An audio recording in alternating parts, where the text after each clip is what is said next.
തലയറുത്ത് കൊല്ലപ്പെട്ട നിലയിൽ 70 മൃതശരീരങ്ങൾ കോംഗോയിലെ ദേവാലയത്തിൽ കണ്ടെത്തിയ പൈശാചിക പ്രവൃത്തിയിൽ നടുങ്ങി ലോക മനസാക്ഷി. ഡെമോക്രാറ്റിക് റിപ്പബ്ലിക് ഓഫ് കോംഗോയിലെ കസംഗ പ്രൊട്ടസ്റ്റന്റ് ദേവാലയത്തിലാണ് 70 പേരുടെ ശിരച്ഛേദം ചെയ്യപ്പെട്ട ശരീരങ്ങൾ കണ്ടെത്തിയത്.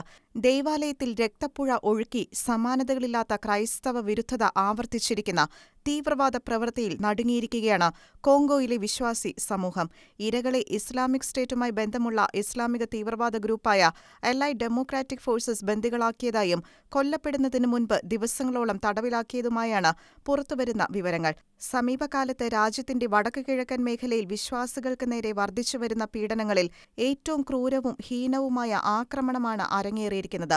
ഓപ്പൺ ഡോഴ്സ് ഇന്റർനാഷണൽ പറയുന്നതനുസരിച്ച് പള്ളിയിൽ കണ്ടെത്തിയ മൃതദേഹങ്ങളിൽ പലതും ലുബേറോ അതിർത്തിയിൽ നടന്ന വിവിധ ആക്രമണങ്ങളിൽ തട്ടിക്കൊണ്ടുപോയ വ്യക്തികളുടേതാണ്. അടുത്ത കാലത്തായി ഈ പ്രദേശങ്ങൾ തീവ്രവാദ സംഘത്തിന്റെ വിളനിലമായി മാറിയിരിക്കുകയാണ്.